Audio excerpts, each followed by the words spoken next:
So our business is called Fame because the result of running a B2B podcast well is that your host and your business become famous.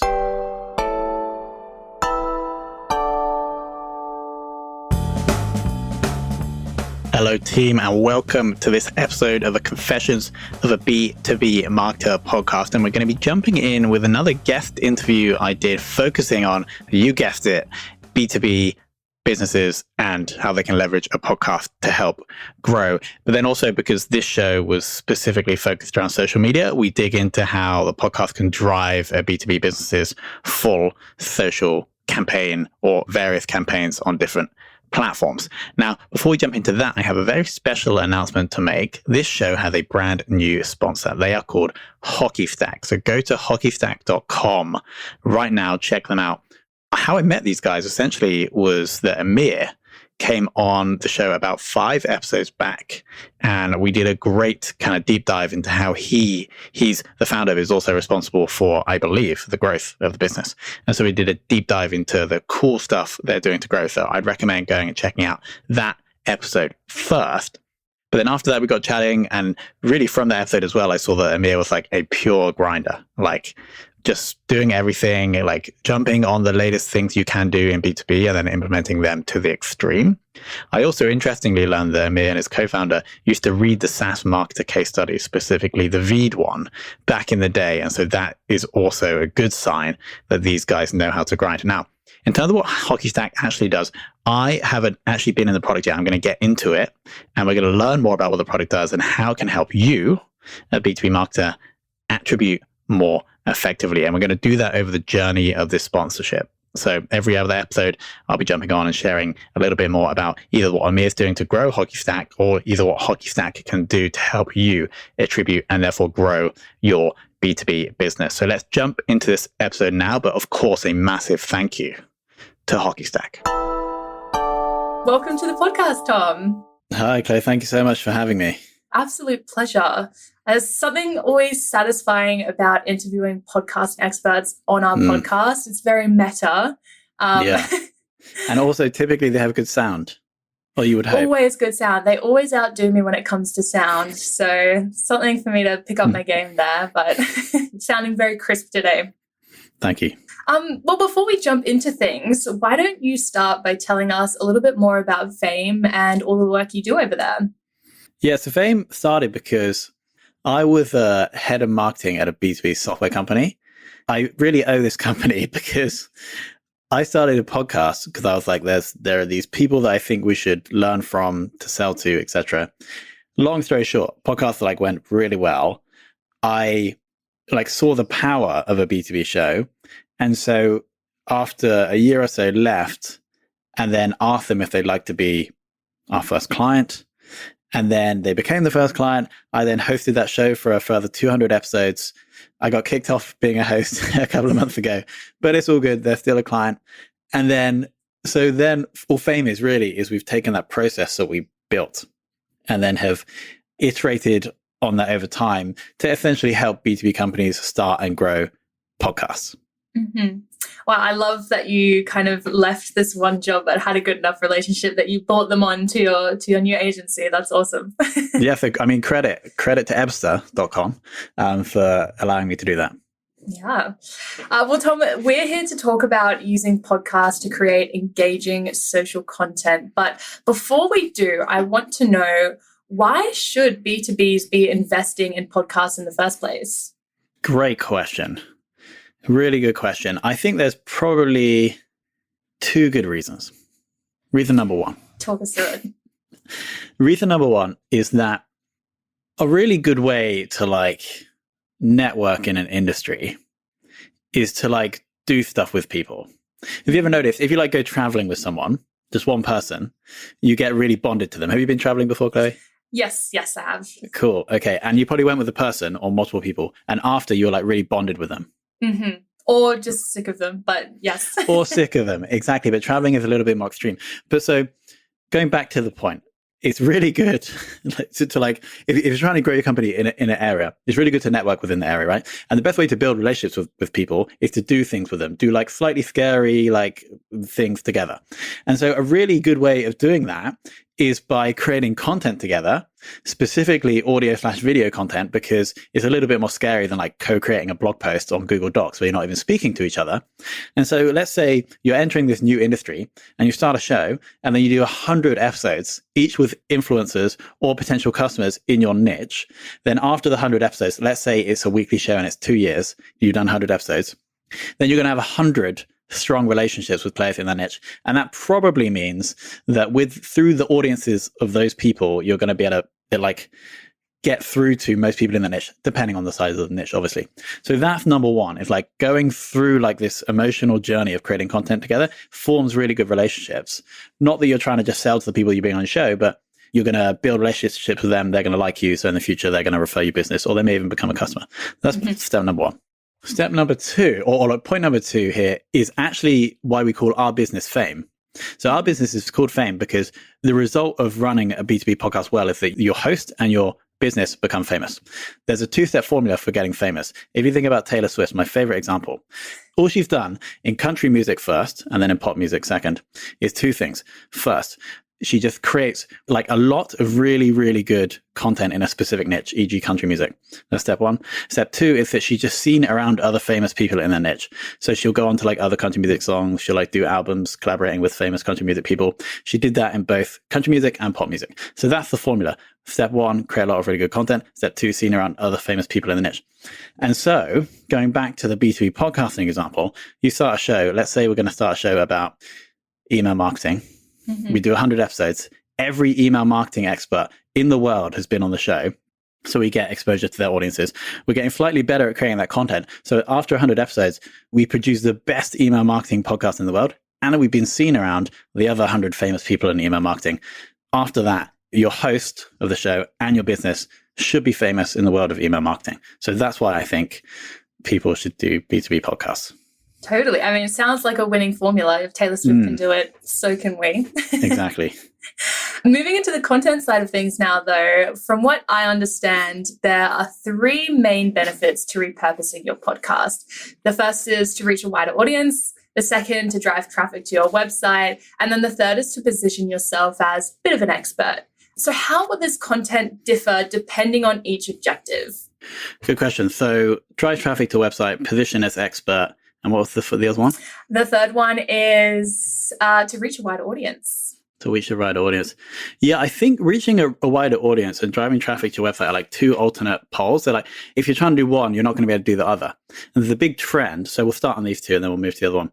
There's a big trend on social networks to like really avoid sending people off of their platform. And it makes sense, right? LinkedIn does not make money from ads if someone makes a post and it sends a shed load of traffic off their platform.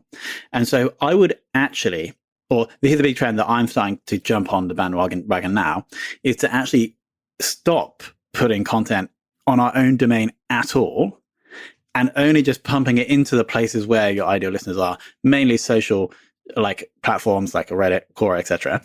And so just almost without a thought for your website traffic stats, how can we get as much engagement on the social platforms as we can? Because if someone really wants to like know who you are or like come and buy your stuff, they're going to check out your profile and see that you work for or at this place. So I would actually try to devalue sending traffic to the website for now, because that will come if you help and educate enough people through pushing the content onto the social platforms. And the other one was, like be seen as a thought leader. Again, I think that's optimized by just like getting as much attention on the content within the platforms themselves first. That like reflects good on you, and it also will build the audience for the show, because if you're like adding enough value there, people will Google either your site or your show. So that's how I probably approach that. Yeah, perfect. And so what's the best format to repurpose your episode highlights? Is it video? Obviously, we know video really just outperforms everything at the moment, but is text the way to go? Maybe just static imagery? Does one stand out from the other in your opinion? It's a good question. I think it really depends on your like ideal listener or ideal audience member. Because maybe in some niches, and I'm trying to think off the top of my head, like there may be one specific niche. We have one client podcast. It's called Knowledge Base Ninjas, and it's just about technical writing and how to build an effective knowledge base. And what we see there is So for that show, obviously we're pulling out the full length video, we're pulling out the video clips, we're making images, we're making key takeaways and transcripts for their blog. That actually the written either social posts or blog posts perform the best. And that could just be chance, or it could be because the people who are ideal listeners prefer consuming written content versus image, audio, or even video.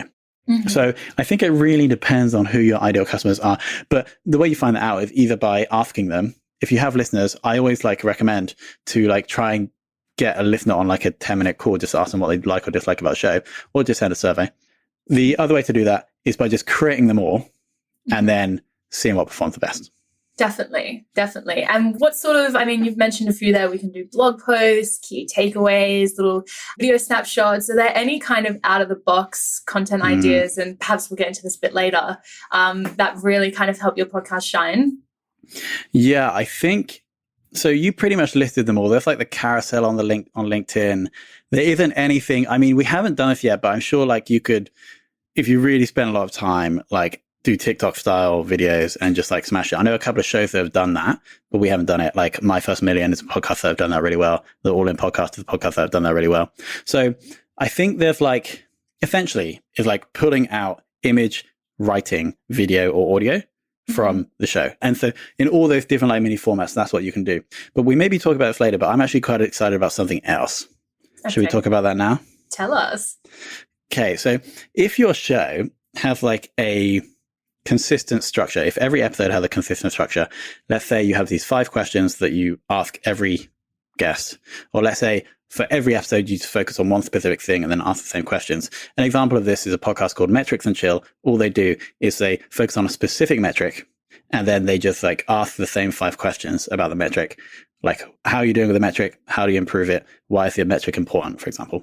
Mm-hmm. And then if you do this, let's say you do 50 episodes, this means you're going to have a database of 50 metrics and then standard data points, right? Mm-hmm. And so what you're really building there is a valuable database of proprietary data that no one else has.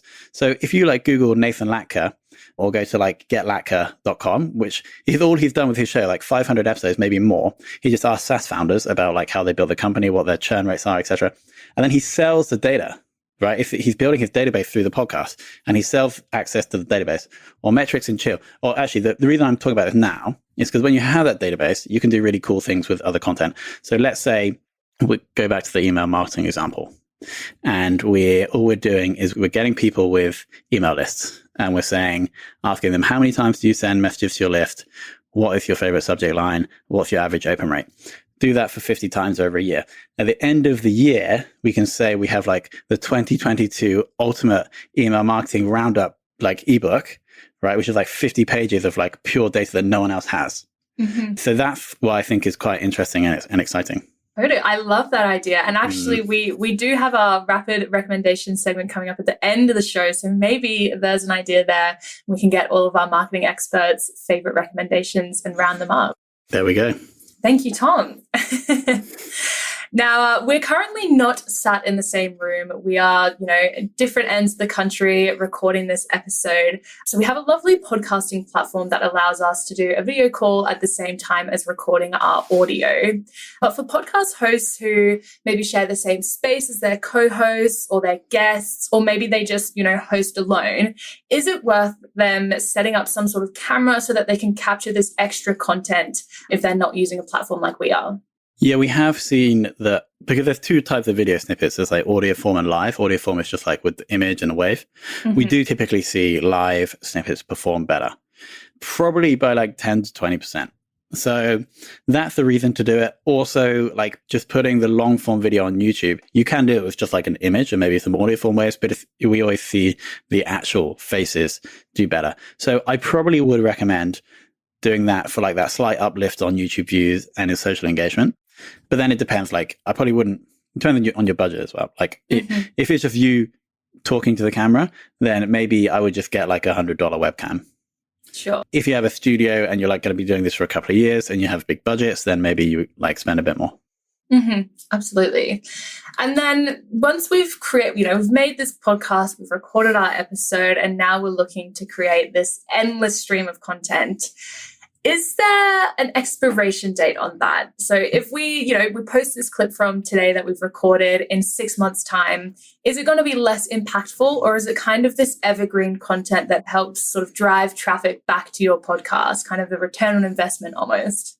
Yeah, I think yes and no. Depends on the questions that you ask. So if you think back to the questions in this interview, I don't think like what we've spoken about today with like the state of social platforms, this content probably is going to be relevant for like 6 months. Though you may have asked me a question like, what if you're like in the month of April?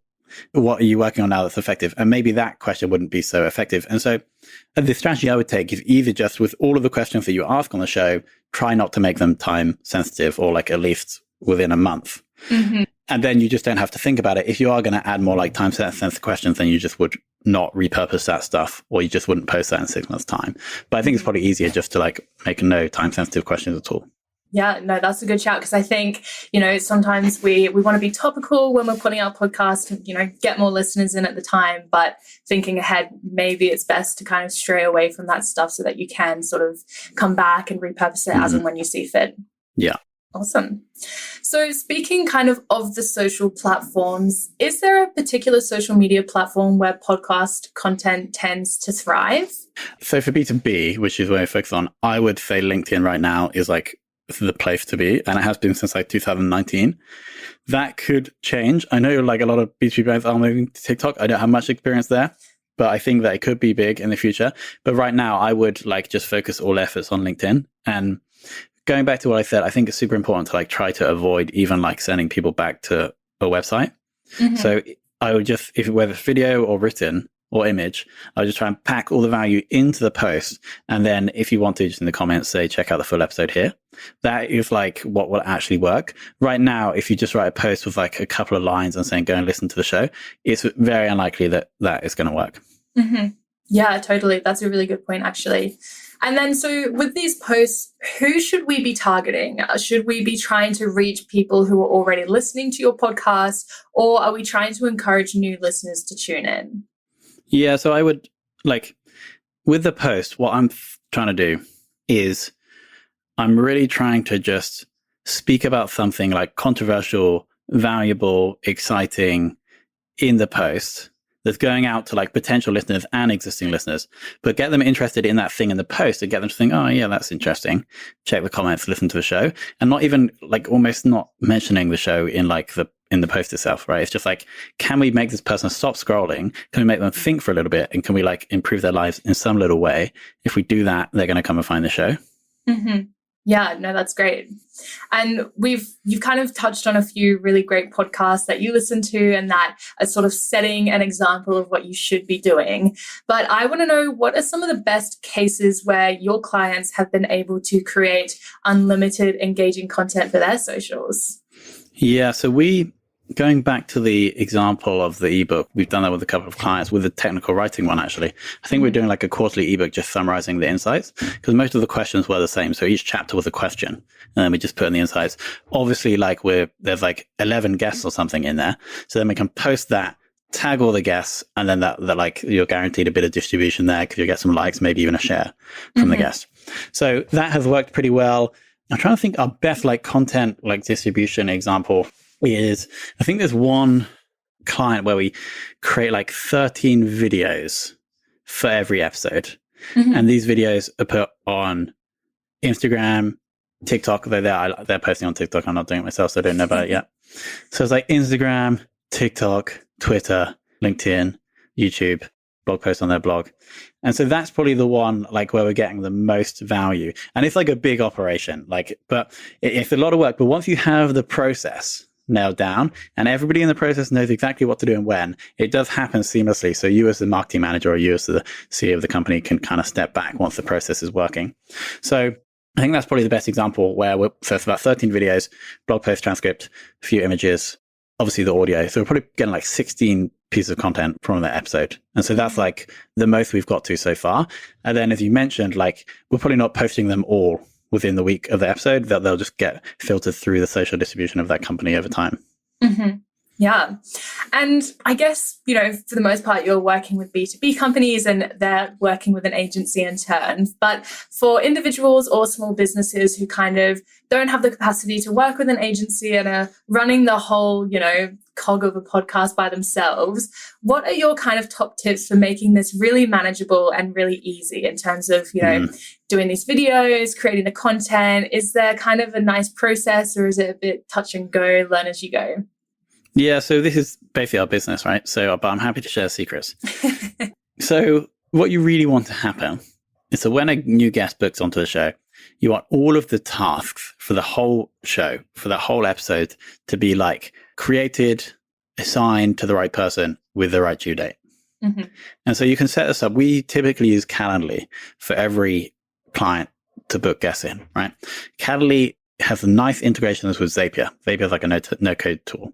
So what happens when a guest books in for any of our clients, they're like tossed to Zapier. And then Zapier is going to do about 20 things automatically. Mm-hmm. And so 7 of those things is creating a Trello card, assigning it with the right due date to the right person who needs to do that thing immediately so they can see what work they have going on.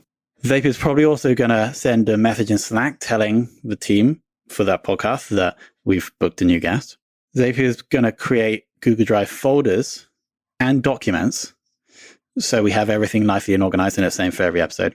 And it's going to, for example, we have an interview sheet, which is what we would type in questions, share with the guest. So it's going to actually create the interview sheet template from a Google Doc template we have, so that then the researcher who's just been assigned that task on Trello, that task on Trello links to the template we just created for them. Mm-hmm. So then the researcher will just come in, research the guest, add the questions, tick it off, send it to the guest. What else is Zapier doing? It's like printing stuff into like a spreadsheet master tracker so we can see what's going on. So I recommend anybody with a show that's trying to like systemize this thing should use something similar to that, so that all of like the project management headache is almost like eradicated, and then you or your marketing manager, who's essentially going to be the project manager for this, can just like oversee it and just ensure that this system works fine, as opposed to it just being like a complete shambles for each episode. Definitely. There's a lot of organization that goes into it, and we couldn't do it either without, we use Asana to assign everyone's tasks. So that is, a double endorsement there from the both of us. Well, Tom, before we wrap things up, I did, promise you we're going to be doing our new rapid recommendation segment where we find out what our guests have been loving and what they can't live without. I've got 3 questions for you. If you'll have me, are you ready? Yeah, I'm ready. Fabulous. My first question for you is, what is one app or tool that you simply can't work without? This one is a new one. It's called MonoSnap, and it's just a screenshotting tool, but it's very easy to use. You can add little arrows, little boxes. And I think especially when working with a remote team, like sometimes a screenshot can just like cut a conversation by like 80%. Mm-hmm. So that's what I would say. Okay, that's a good one. I have to look that up. My second question for you is, who is one brand or persona that you think is getting social right at the moment? And this could be a podcast or an individual. Yeah, it has to be Chris Walker from Refine Labs. He basically built the new model for demand generation, and him and the whole company now just crush LinkedIn. So just go search Chris Walker and find out what he's doing. Amazing. And finally, what is one valuable resource, event, or group that you think our listeners should know about? Good question. I mean, I might have to share. I have a Facebook group called SaaS Marketer. It's got 11,000 people in. It's about SaaS marketing. I don't know if that's relevant for the audience. It's a good one, though. I put my wisdom in there, so I don't know if that's appealing to people. Aside from that, so it's event, group, or resource. And I think we're going to have to stick with that. That's perfect. I mean, based off this episode alone,